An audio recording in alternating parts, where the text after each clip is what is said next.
Do you want to support this podcast and earn 4.5 PDUs toward your PMI certification? If so, you can go to projectmanagementforyou.com. Again, projectmanagementforyou.com, where you can get my book, Project Management for You, How to Turn Your Ideas into Reality, Deliver on Your Promises, and Get Things Done for just $5.99. This includes the audiobook and the ebook versions of the book. So if you like podcasts, if you're listening to this right now in your car, it's a great opportunity. You can just listen to the book in audio format and earn the 4.5 PDUs. This is for less than $6, and this is Canadian dollars. So, depending on the conversion rate for you, it's even less than that. So if you are a PMP and read or listen to this book, you can also claim 4.5 PDUs towards your certification. To buy it and help support this podcast, go to projectmanagementforyou.com. Again, projectmanagementforyou.com. If you enjoyed this show, this is the best way you can support it. Thank you. Project managers, have you ever felt like you should get that promotion or a better job? Start a business, write that book. Have you ever felt you were made for more but didn't know where to start? Welcome to the PM for the Masses podcast with your host, Cesar Abeid. Learn from the experts, think outside the box, have a voice, network, and be extraordinary. PM for the Masses podcast. Hello, everybody, once again, and welcome. I'm Cesar Abeid, your host, and this show is your regular reminder that your career matters more than your job, and that your life is a project, and you are the manager. Whether you work for a company or for yourself, your job stability is really just your ability to land your next gig.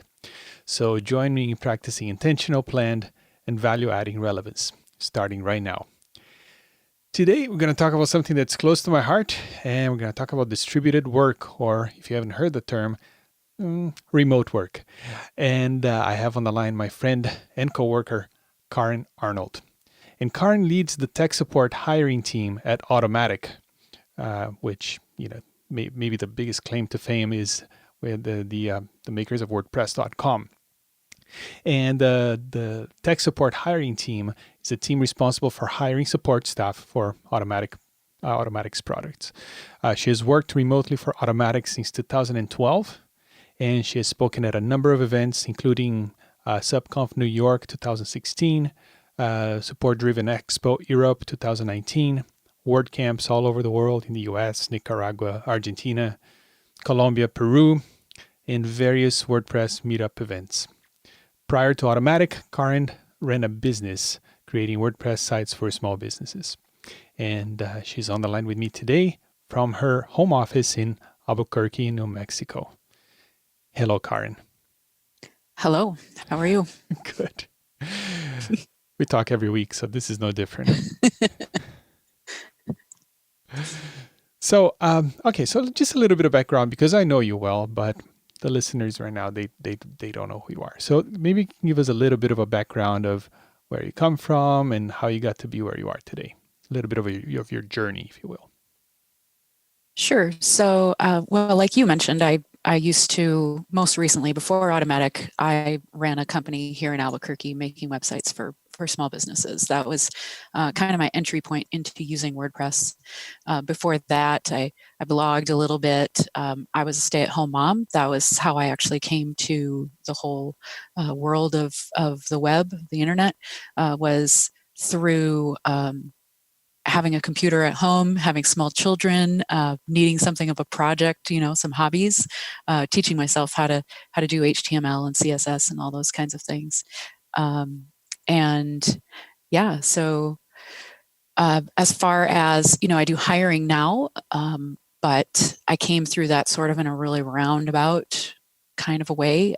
Really was it just came down to kind of being at the right place at the right time, working at Automattic, being a people person, someone who was kind of interested in the things that have to do with helping people join a team, training, onboarding,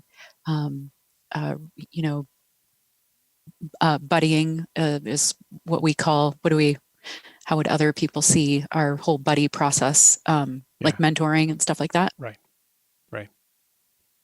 That's cool. And you were one of the first faces that I saw when I came in. And I think you were involved in my hiring process. So that's right. I started at Automattic when there were only about I forget the exact number, but there were only about 13, 14 other happiness engineers, what we call the tech support team. Wow. And now, how So, big is our yeah. team now? And now we're at 315. I just looked. Yeah. Wow. And you've been there for the vast majority of all these people as they join the company.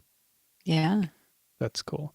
And just a little bit more background for those listening. Automattic is known for being a distributed company, right? And we are 100% distributed. We do have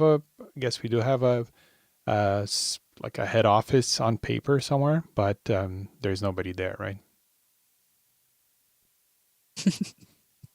Right. I think we have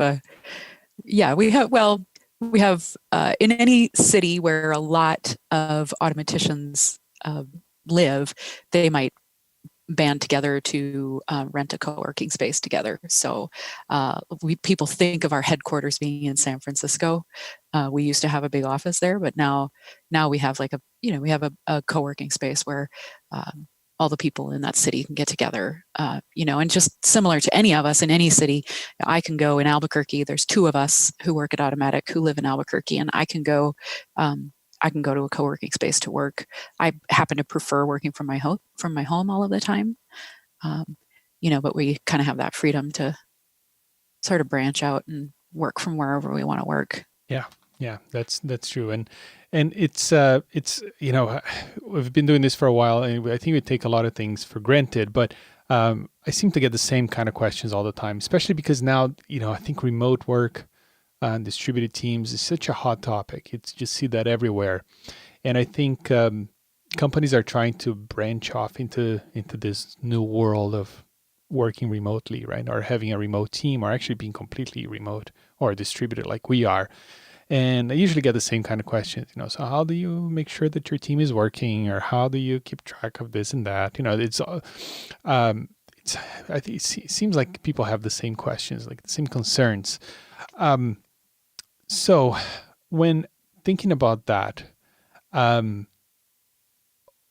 because you are hiring for this type of remote role all the time, what are some of the benefits of having a distributed or remote team? By the way, what's the difference between remote or distributed?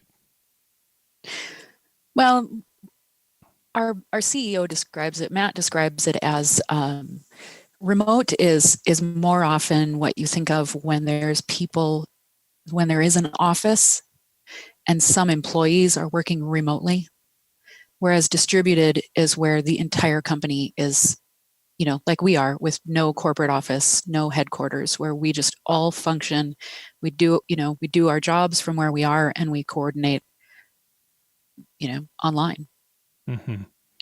I don't know. Do you have anything to add to that? I think that's kind of how I describe it for myself. Yeah, no, that makes sense. And I have friends who have worked remotely, if we're going to make a distinction, and some of them didn't like it. And I think that's the reason why they didn't like it is because the company was not distributed. So they had a corporate office somewhere, and then there were maybe a handful of people who worked from home, and they felt left out, right?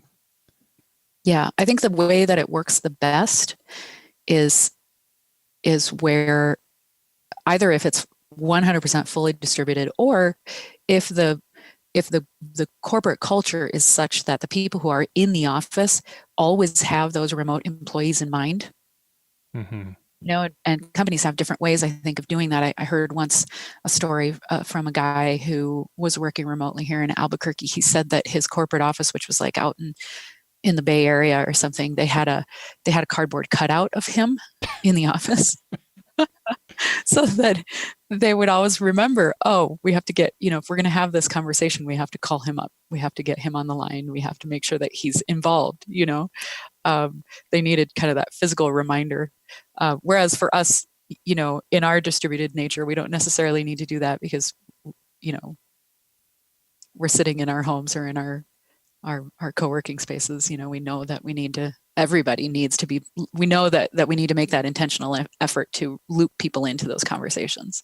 But when you have that mixed environment, you really have to kind of go, I think, the extra mile to make sure that you're doing the things that we do naturally with over communicating, documenting everything we do, and not assuming that everybody's going to be available for a one-on-one conversation right away. That we sort of default to this asynchronous kind of way of communicating, where you can put something on you can put down a document and then you can wait. We need to wait for everybody around the world in all of the different time zones to go ahead and communicate.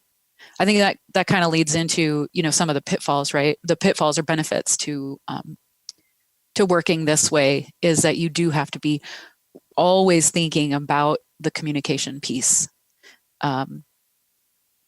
with people being so spread out. We need to make sure that when we're having conversations, everybody has an equal opportunity to weigh in.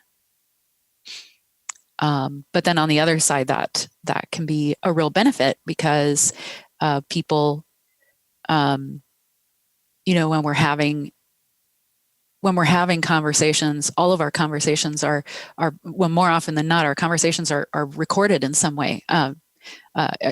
Whereas like after a team meeting, notes being posted. So, we have this just piles and piles of documentation for everything that we're doing. Right. Never has to be in the dark about it. Yeah, and that's one of the things that just blew my mind when I first started working here. And we can talk a little bit about the hiring process in a second, but there was a whole interview and trial process in which I worked. I was in touch with the company for a few weeks, maybe. Actually, if you go from beginning to end, it was a couple of months, and I was hired. And I think it wasn't until a week or two into me already being hired officially that I actually talked to someone hearing their voices via Zoom or whatever we were using at the time, Skype.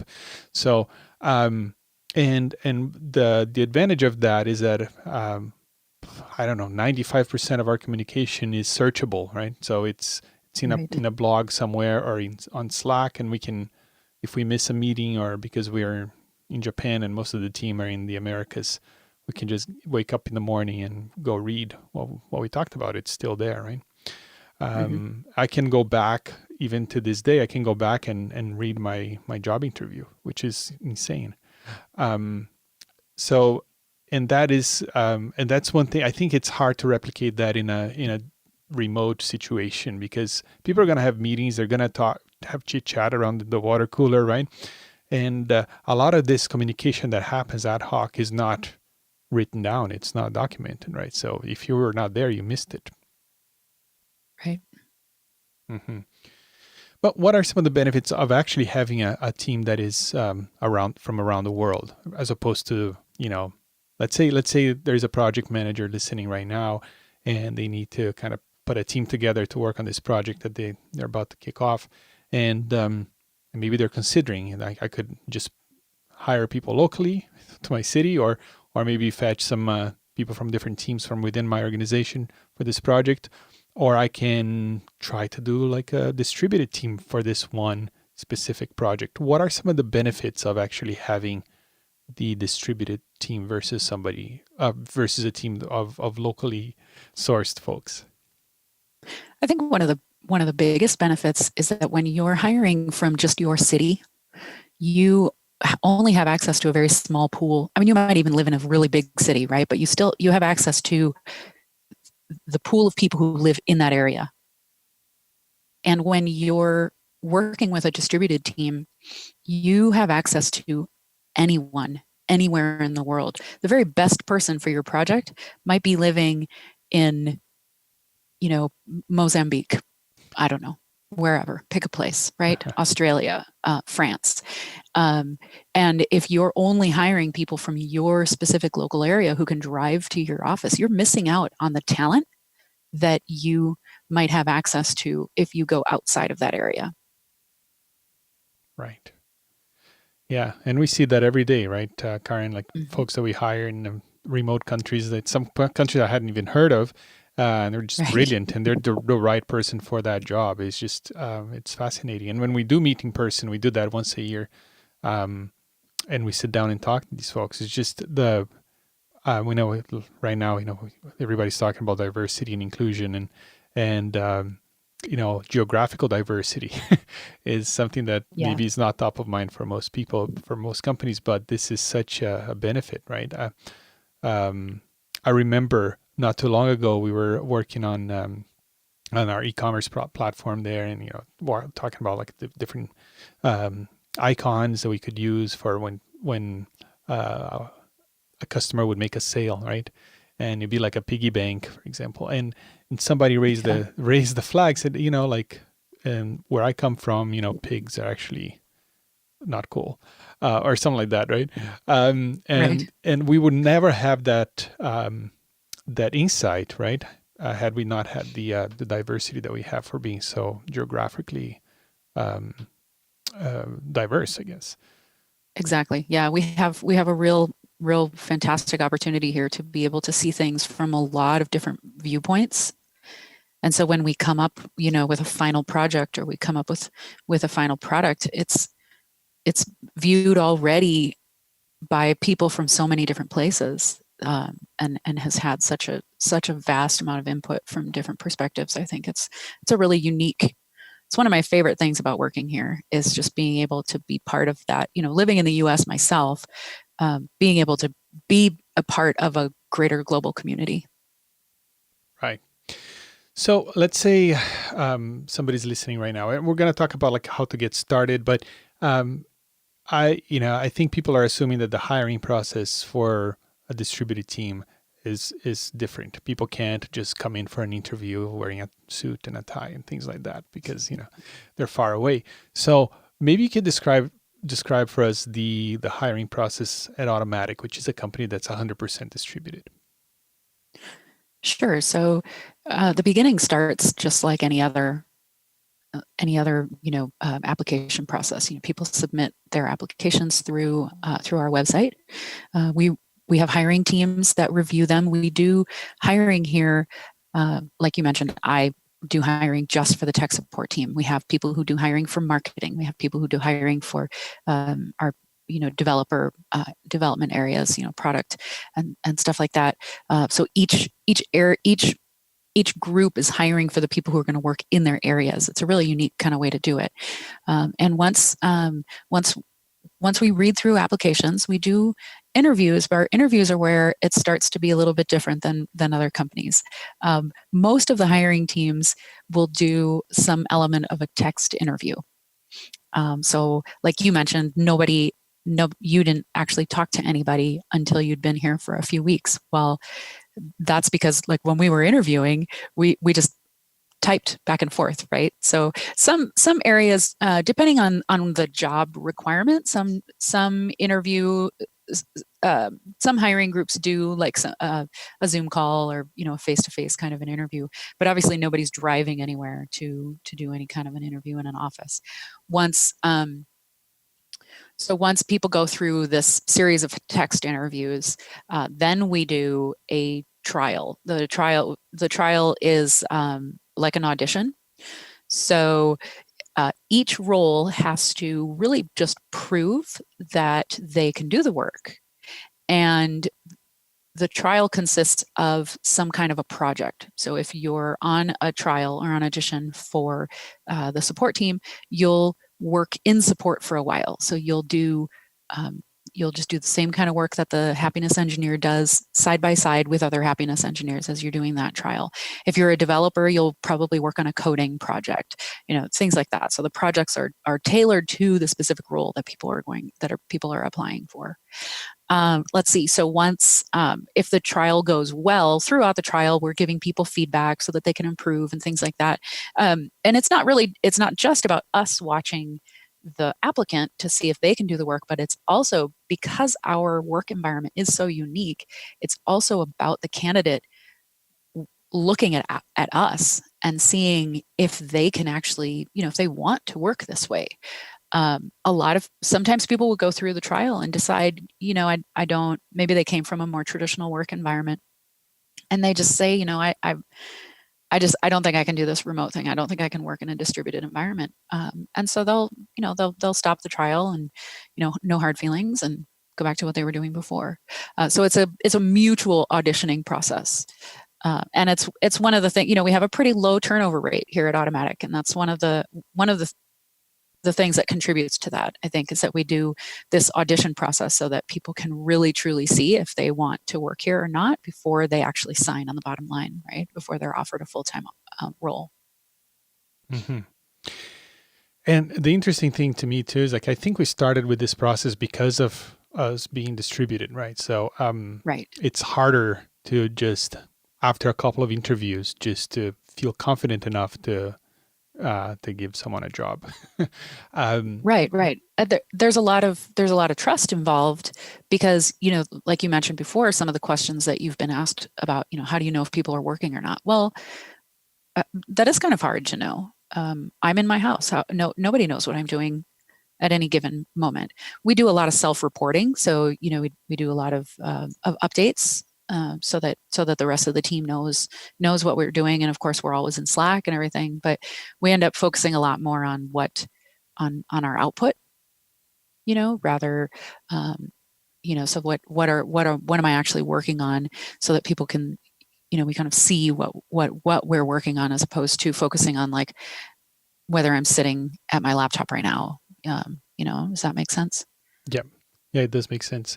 And I think what's interesting about this process of the trial is that it can be applied to any company. I think, even companies that are not distributed. The trial could easily be done in person. Yeah, so it's something that came out of the necessity of us, being distributed, but eventually could be used by other companies who are not. Yeah. There are other reasons that we have a low turnover rate, but I think one of the main things is that by the time somebody does sign on to work here, they're pretty sure that they want to work here, and we're pretty sure that they're a good fit. Mm-hmm. And that is because of the audition, because of the trial. Yeah. Right. Yeah, and if anybody has been in a position to hire, any people listening right now, a position to hire someone, it's always like, I wonder if this is the right fit. It's always a bit of a gamble. And when you watch people work for 4 or 5 weeks, and I think, excuse me, you can make the decision with a lot more confidence. Yep. Cool. I'm sure folks are curious about the tools that we use to communicate. So what are some of the tools that we use to make sure the communication is happening? Well, along the communication line, we use Slack, which is basically a tool that has chat rooms, direct messaging. You can have group chats, public chats, private rooms, all that sort of thing. We also use Zoom. People are kind of free in that, for one-on-ones and face-to-face calls. People are free to kind of use other tools that work well for them in terms of that face-to-face communication. But we kind of, most of us use Zoom. Obviously, we use our chosen browser a lot. on essentially all of the work that we do is online, right? So we have our internal, what people will call like an intranet. It's a vast system of blogs, of WordPress.com blogs, obviously, since that's what we do, that are a private kind of intranet thing where we can post. Every team has a blog. Every project has a blog. People can spin up, we call them P2s. People can create a P2 for anything, for water cooler type conversations, or for a new project that they're working on. Basically, anybody can do that and attach it to our intranet so that other people have access to it and can see what's going on. What else do we have? We have a internal guide, like we call it the field guide. It's basically a company manual where absolutely everything that you can possibly think of has been documented, from benefits information to all of our internal company memes, glossaries, how-tos, anything. It's kind of the first place we go to if I have a question about something how do I do, such and so? Well, I go check the field guide and I see if somebody's documented it before. And then we also have a culture of creating things when they're missing, right? So if I see that there's something that needs to be documented, I can go ahead and I can create that and add that to our field guide so that other people can see it. Cool. That's it's good to step outside of, of the environment they're in from time to time and think of these questions, because it is still, even though it's more common now, it's still very unusual to have a company organized that way. Yeah. Let's talk about projects now, because people might be curious.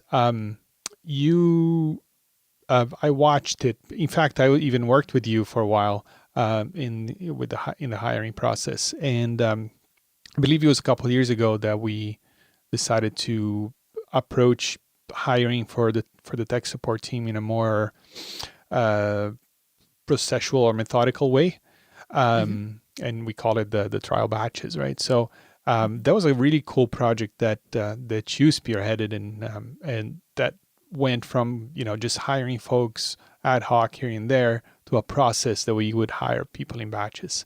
Um, Right. can you talk a little bit about how that was implemented, and how being distributed, how that contributed to it, or maybe was a detriment to it?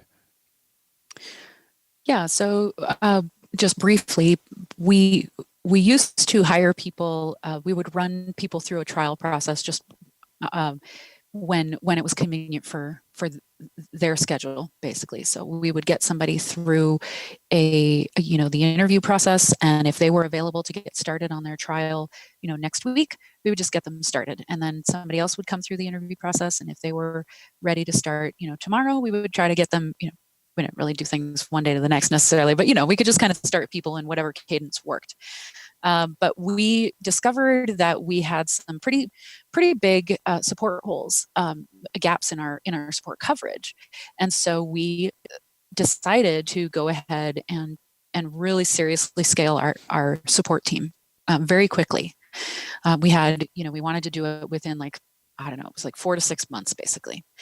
And so we thought that a really neat way to do that would be to batch all of those various points in time, so interviewing people in a group, around the same time, starting a big trial cohort, we call them now, together. So like a class, right? So we were running people through as classes. And we figured that was the only way that we could scale the way that we needed to. And by the end of the fifth week, at the end of the trial, I forget how many people we were left with, but it was a pretty big group. I think it was a pretty big group of people. So it worked pretty well while it was quite stressful. It was pretty exciting. So we just kept doing it. The subsequent cohorts were a little smaller, because we thought we could probably handle it a little better if maybe they were around, I don't know, 20 tops. But we did that for a couple of years. So in 1 year, we hired 90 people. And as a comparison point, before that, our highest year was maybe like 40. I think we topped out at 40 1 year. So we hired 90 people in 1 year. We hired 85 the next year. And now we're to 2019 now, where we're scaling back a little bit from that. So we're not hiring in those vast numbers anymore, because we basically did what we did. We did what we needed to in that scaling process. That's amazing. Yeah, and I think I joined the company right before, maybe the year before we Yes. did the batches, and then I was part of Yep. it, and now watching it scale back and being very Yeah. successful. The people that we brought in are just fantastic, and uh, Yeah. I mean, some of the things that we had to really keep an eye on, of course, was because we were used to onboarding people one at a time.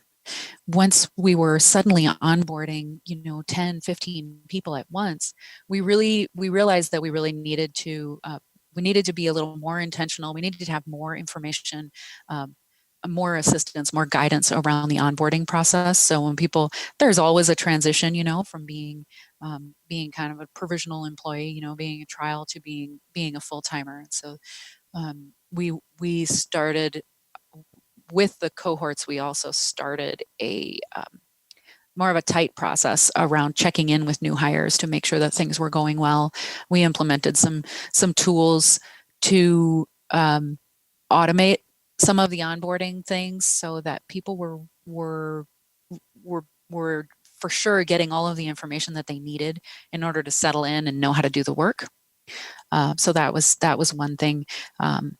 We started doing a lot more check-ins with new hires to make sure that we're in support, right? So it's a lot about the volume of interactions that they're doing and working with customers and stuff. So we were watching that kind of thing a lot more, so that we could be more careful to help people if they were having any trouble at all, to help them kind of get over those new hire kind of bumps.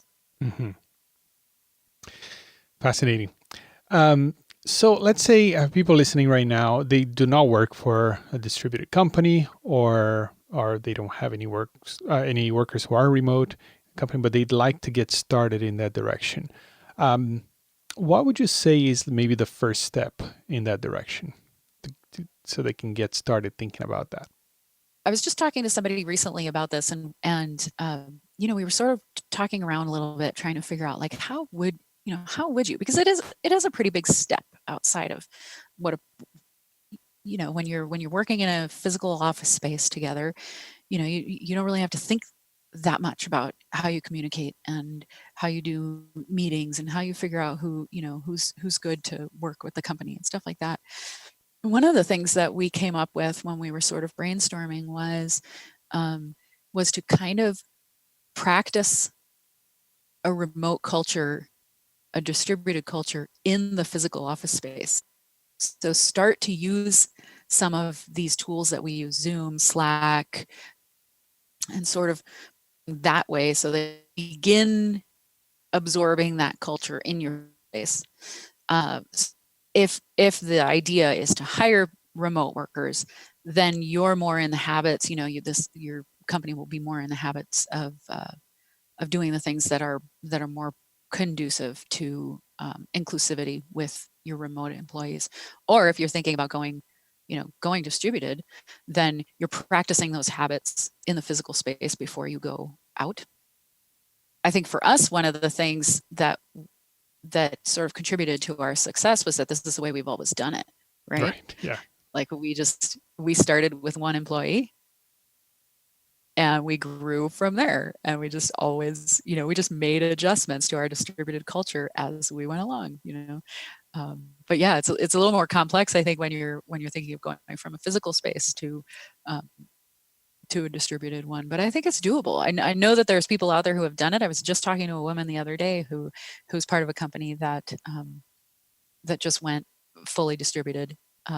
I have to catch up with her again and talk a little more about it. But so far it seems to be going really well, because they're just practicing. They're practicing these habits that they've been over time, adding to their toolkit. Mm-hmm. That's a great tip.